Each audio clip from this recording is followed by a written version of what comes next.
All right, so welcome back to our New Mexico State Aggies franchise. Thank you for coming back. This is part 4 of our series on how to actually do the whole rebuilding the teams thing. As of right now, here's where we are. It's the start of week 1. We've done 3 episodes without even advancing a week, but we've taken a look at the rosters, we've evaluated our players, we've gone through an initial look at scouting, we've done our custom schedules, and now we are ready to see the benefit of our scouting and how we actually went about getting our first recruits. So let's advance and let's see the progress screen. So we're a small school, we got to be realistic. And as you see, we have 1 5-star. We went after this JC Poe route runner receiver. We got to number 9 on his list, right? Which is, pretty good for a 1-star school. But like, if you take a look at how many schools there are in front of us that have also offered scholarships and have good pipelines, you can see it's going to be a little bit difficult to go get him. And I think we're probably already out on him, right? And another way to look at that is up at this top bar here. Well, I'm pointing at nothing. Up at this top bar here, which shows how far along they are in their progress. So the gold bar is what they already had. The slightly less gold bar is what they got last week. And you can kind of guess based on their progress how they're going to advance through the different recruiting stages. Now, we are 9 right now on this guy, and he's probably going to go into his top 8 next week. So if we want to stay in the running, we have to go all out to pass Stanford and BYU and all these other schools, right? So like realistically, we have bigger needs. We're not going to be able to get JC Poe. So we're going to move on from him. Not going to leave him out of the board just yet, just to show you guys that example. But let's take a look at these other athletes and these other players and see if there's anyone we can actually get. So this is a very interesting one. So Dan Casey is an offensive lineman. He only got 4 scholarship offers, I think. The 3 in his top 8, and then us were somewhere down here, right? As of right now, Texas, Oklahoma, South Carolina, Air Force, and Boise State, none of those schools are going for him. So realistically, if we put points into him, we can actually probably make some good progress and compete with UCLA, Cal, and is it Utah? I'm really bad with my schools. I apologize. He's someone we're going to put points into because he is a 4-star with a diamond, means he could get a lot better. And we scouted him, and what we saw was that he has 91 strength. He has multiple physical abilities, multiple mental abilities, and he's someone who can absolutely improve, and he will improve because he's that diamond. So we are going to put points into him. Now, how many points should we put in? That's a great question. So we're going to add an action to Dan Casey. We're going to spend some hours on him, try to get him up our board. And you can see we can go from 5 hours all the way up to 50 hours on these different selectable options. Each of them have different impacts on your player, and the impact that each one has depends on your pipelines and how much interest your guy has in your school. So right now, spending 5 points or 5 hours on searching social media will generate 1 triangle of interest. And that's how we measure the impact that our recruiting has on each individual player. So let's take a look. Search social media has 1 point.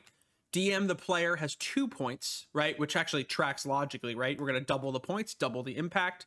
At contact friends and family is going to be 4 points, right? So if you divide 25 by 4, it's like, I don't know, like 5 point something, right? So it's a little bit more expensive per point, right? But we're going to get a little bit more impact there, right? And then going up to 50 points gets us 5 triangles, which is like a really good result. So we got to do some math here. And based on how many points we can actually spend, let's try to get the maximum number of triangles. And to me, it makes sense to do this. Add 25 to get 4, add 10 to get an additional 2, and add 5 to get an additional 1. So instead of just putting 50 points on Send the House and getting 5 triangles, we are getting 4 triangles here, 2 triangles here, and 1 triangle here. So we're getting 2 more triangles, 2 more interest for 10 fewer points than we would if we were just going to do Send the House. So we'll check back next week and see how we did with Dan Casey. I would hope at a minimum, at a very minimum, we get to like 4 or 5, right, on this list, and then we're in good shape to go after him. So I went through the top of the board, and right now it's a very interesting spot where some of these guys like Connor Doss, I just don't have a prayer for. There's already 8 high-profile scholarship offers for him. We're not going to be able to make a play, but some of these guys like Mateo and Pena, Schultz, Osmond, like they're 4 stars who didn't get a ton of interest. We'll be able to go after them at some capacity. So the first thing I'm going to do is prioritize who I really need on my team for the first and who's realistic for me to get. And then we'll evaluate whether or not we take guys off our board or we add new ones back on from the prospect list. The next thing we need to do is kind of cut guys from our board. And as a small school, we just won't be able to compete for a lot of them, like I mentioned. So for example, Dom Malden has 9+ scholarship offers. We're not even close to the top of the board, and everyone above us is either spending points via scholarships or has a higher pipeline than we do. At this point in our franchise or dynasty, it's not worth it to us to compete for him. So we're going to take him off the board and try to find someone somewhere else to re-add in. Same thing for our corner, who we spent some points on. Manu Amaro has 8 scholarship offers already. It's going to take more than it's worth it to us to bring him in. So we got to let him go too, as well as Doss has 8 scholarship offers. And the reason that 8 matters, right, is that the first cutoff for schools to be able to go after a guy, well, there's 10, but then at the start of high school, it's 8, right? So you go from top 10 or open to 8. If you're outside of the top 8, it's not even worth going after. Peyton Way is someone we could think about. We'll probably wind up cutting him too, just because it's going to be tough for us to bring him in. But he did not get 8 scholarship offers. We could technically leave him in our board and hope we slide into that 8. And then we get to the 3 stars, right? So the 3 stars right now, I don't feel too passionate about spending points on. They're not going to be good for us long term. And by having them on our board and us earning influence by having scholarships on them, we're going to be just fine. I would rather spend my time looking for 4 stars right now and trying to go get them because they're actually going to help our team. 3-star could be good. They could also be really bad. And then I think we are going to wind up moving on from Poe. I know we got to 9 on his board, but it's just not like, it's going to be so hard for us to get him at this point. I'm curious to see who winds up getting him. It just unfortunately won't be us. So we had 35 guys on our list. We cut it back down to 29. We're going to try to build it back up to 35 so that we're still going after the maximum number of players.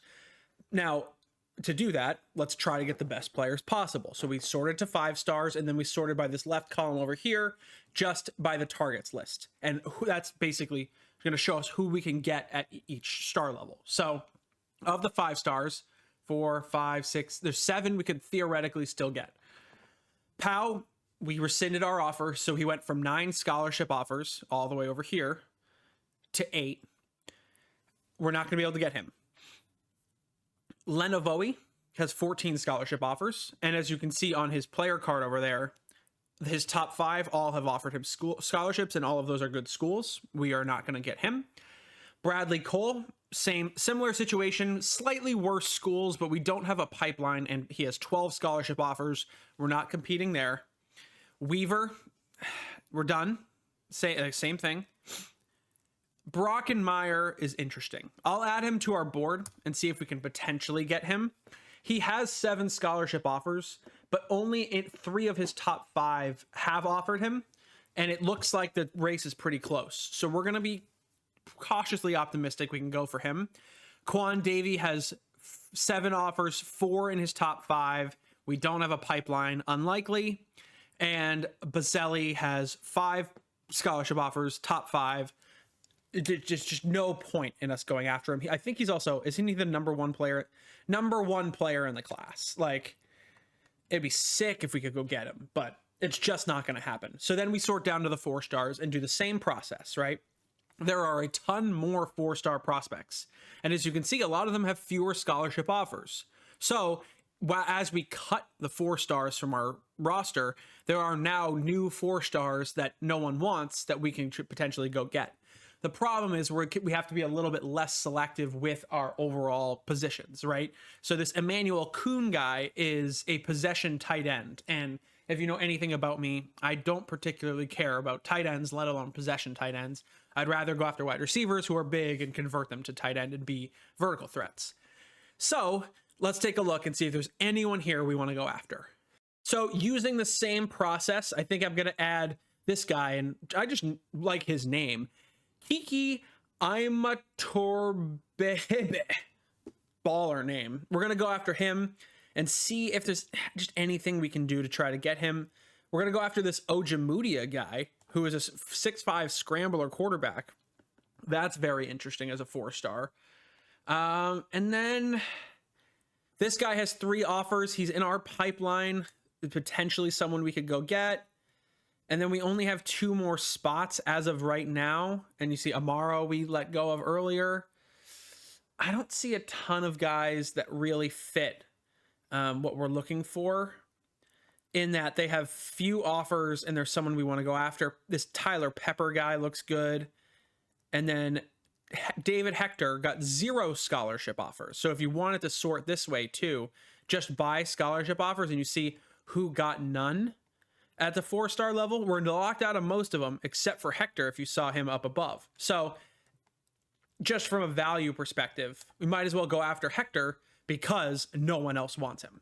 So I just went through and optimized my board for the week 1 of scouting. I'm going to walk you through the choices and what I did and why I made them. So as we've talked about, all you're trying to do is maximize your triangles for as few points as possible, balance how many schools are interested and how realistic it is for you to get someone. And then you also want to try to get your positions right and all this stuff, right? It's a balance game and there's no one true right answer.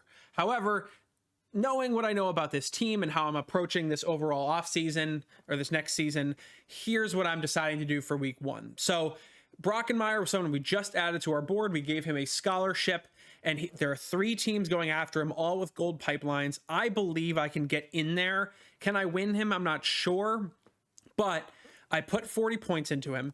I put 5, 10, and 25 for a maximum of 3, 4, 5, 6 stars. That's more than I would be getting for the 4 stars. I'd be putting at 50. And as of right now, my coach can only earn 50 points per player. So I'm doing as much as I can to try to get Brockenmeyer on my team. We'll see if it works. I'm definitely going to get into the top 8 well before his bar fills. I have his deal breaker. I just don't have a pipeline. So that it might not work out in the end, but I really want to try to get Brockenmeyer. Ojemudia is a 4-star scrambler quarterback we also just added. Only 2 schools going after him, only 1 with a pipeline. We have his deal breaker. He's a 6'5", 191 scrambling quarterback with our pipeline. No reason to not go after him. So we are going to do that. Unfortunately, we don't know anything about him, but he's going to play for us because everyone else on our team stinks. So we're putting the same we're doing on Brockenmeyer. We got 4 for 25 there. We got 2 for 10 and 1 for 5. More influence than we're going to get from the 5 we'd get from sending the house. Again, efficiency there.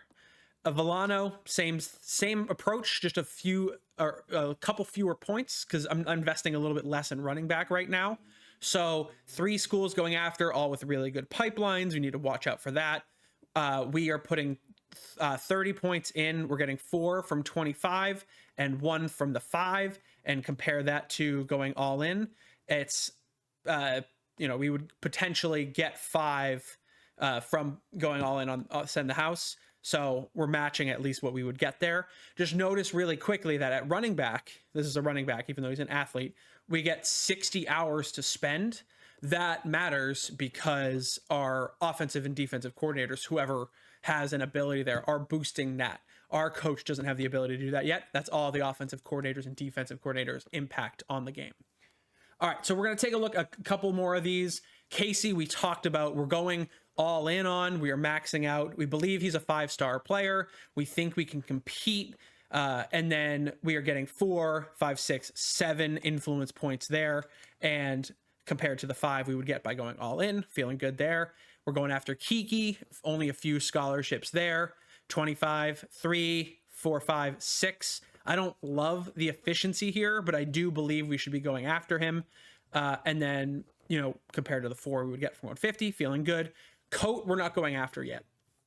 I've talked about him previously. I don't know if it's going to make it into the final video or not, but he's got 5 scholarships with people with better pipelines than us. It's going to be a tough ask to try to get him. And frankly, right tackle is not as important of a position to me as everything else we're going after. He's the first one I'm just I can't rationalize. I only have so many points. we may get cut off from him, which is unfortunate. I'd love if our scholarship worked and we get into the top here and we can go after him later on. But as of right now, it's very unrealistic for us to spend points there.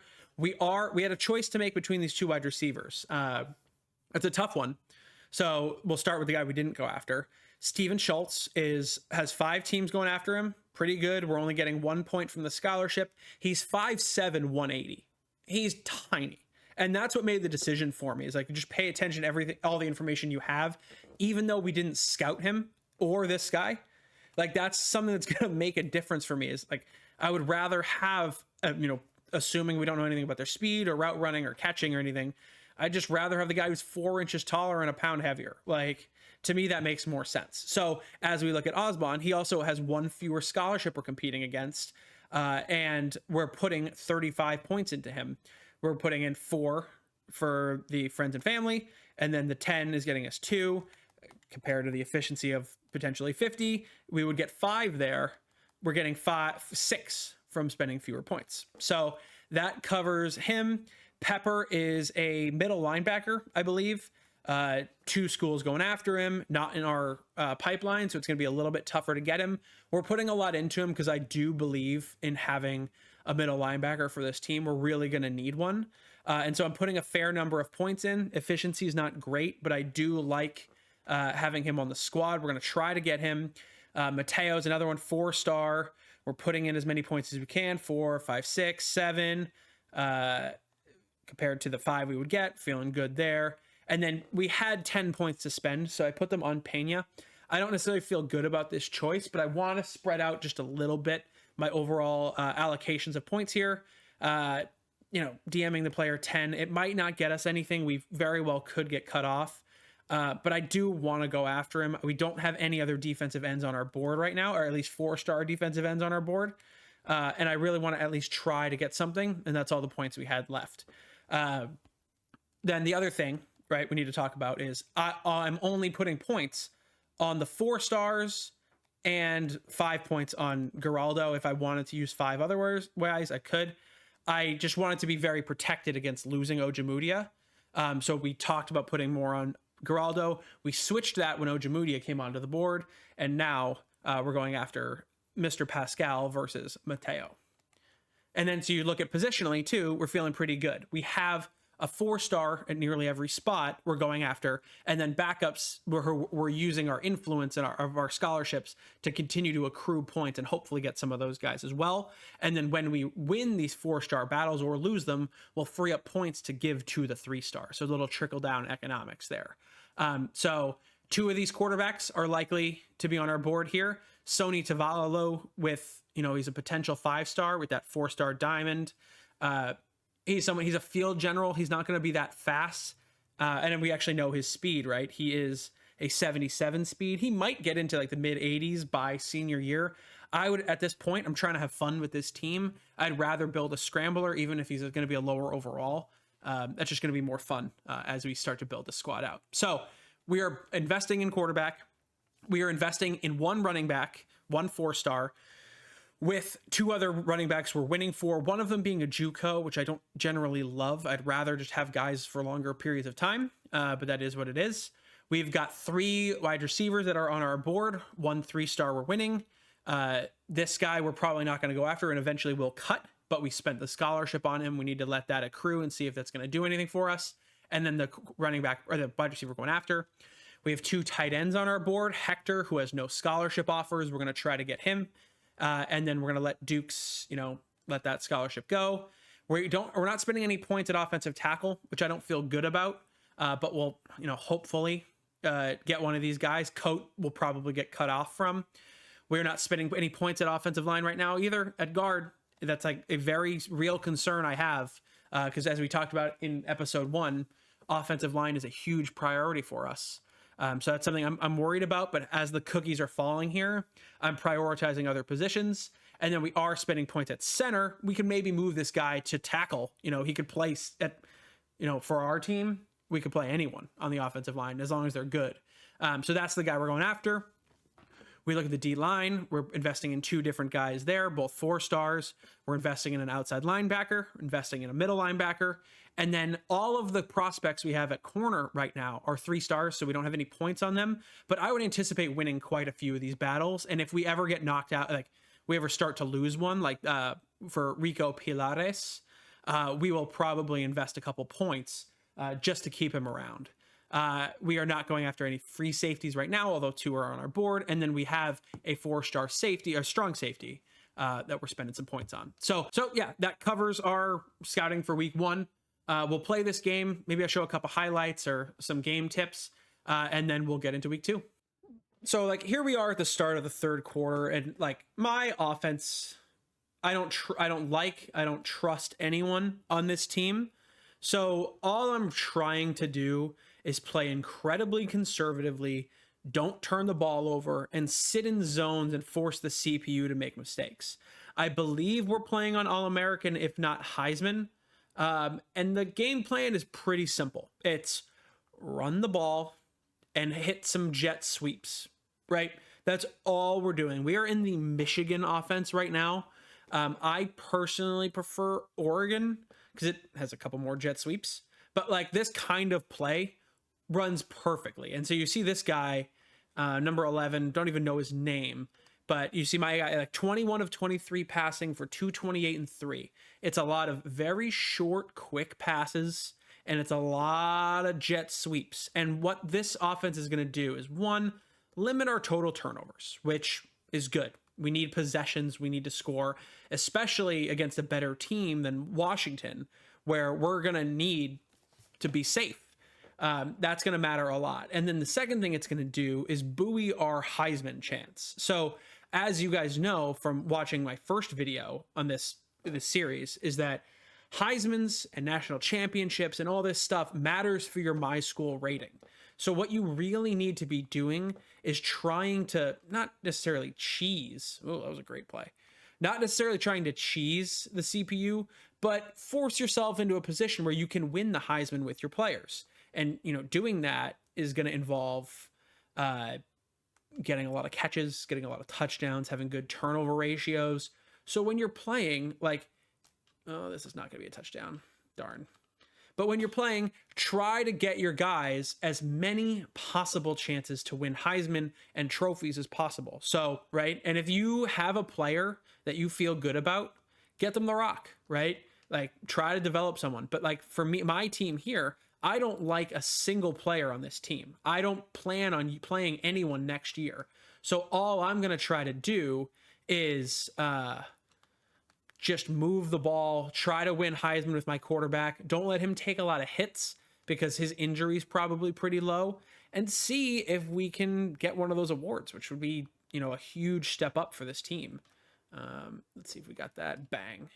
Get in the end zone. Oh, see, the other thing I would recommend as you are playing your games and making sure you're in good shape is playing all of your games and making sure your players are in good shape. You should know what is successful for your team and what's not successful for your team. You should have an understanding of your defensive players and how injured or how little stamina they have. So as much as it's fun and easy as it might be to just play offense, it's going to be more beneficial for you, and you're going to get a deeper experience out of your game for just playing the whole thing. Like, you can make it fun even if you're playing against the CPU, and there's ways to either make it more challenging for yourself if you have trouble with that, or to actually succeed. Let's see. Oh, that's going to be something. Oh, catch the ball, bro. What is that? And that's going to be roughing the passer. Come on. And if anything, right, like, your scouting completely depends on how you feel about your team. Did he catch that ball? Wow. What a play. Your scouting depends on how you feel about your team. And it's really hard to have a good feeling about your team without playing with them. So I definitely would strongly recommend playing as much as you can and understanding where your guys are at. Like, for example, I'll go in here and you see I have 3 or 4 guys who are tired. So I'm going to try to find a formation that has as few of them as possible. And then also sub some guys out because, you know, I'm at the end of the day not overly concerned about who's playing, but I don't want players hurt, right? Because I do want to be able to put people in when I want them. And look, there's still another guy here who's tired, Mr. Session, who is going to make, oh, nice tackle. So this is a situation where they might start run committing. So I'm going to open up the passing just to see if, there can be moments where you just find really easy passes. That was an easy pass, but that wasn't one of them, where, they'll have defenders line up and just like not be ready to play, and you can just hit easy touchdowns, which, ultimately is stat padding, but like that. Oh, and they got to me. But you see how that might work, right? Where against the computer, who cares what they like? There's no sportsmanship against the CPU. We're going to run the jet sweep again and try to get another touchdown for number 11 here. This David kid. Yep. And he's in. Perfect. All right. So this game is over. So we'll sim to the end here and just see what happens. Maybe just play all offense in case we. All right. That brings us to the end of week 1 or week 0. Technically, congratulations. We've made it. We've done our scouting. Let's advance and let's see how we did with our game and with our scouting. So this screen still shows us, basically nothing. And this is where we would see recruits. We also see players of the week. We got the CUSA Defensive Player of the Week, 2 TFLs and a sack there. Hopefully we get Offensive Player of the Week, 2 Cordell David, 22 catches, 110 yards, and 4 touchdowns. That is a very slot receiver-esque score. He also got National Offensive Player of the Week, right? So if you stack enough of those up, your guys are going to be in contention for Heisman Awards. You should absolutely be trying to get those. Next video, we'll get into week 2 scouting and our FCS Midwest game, which should be 100-0. Drop a like, comment, subscribe, and I'll see you guys in the next one. Peace.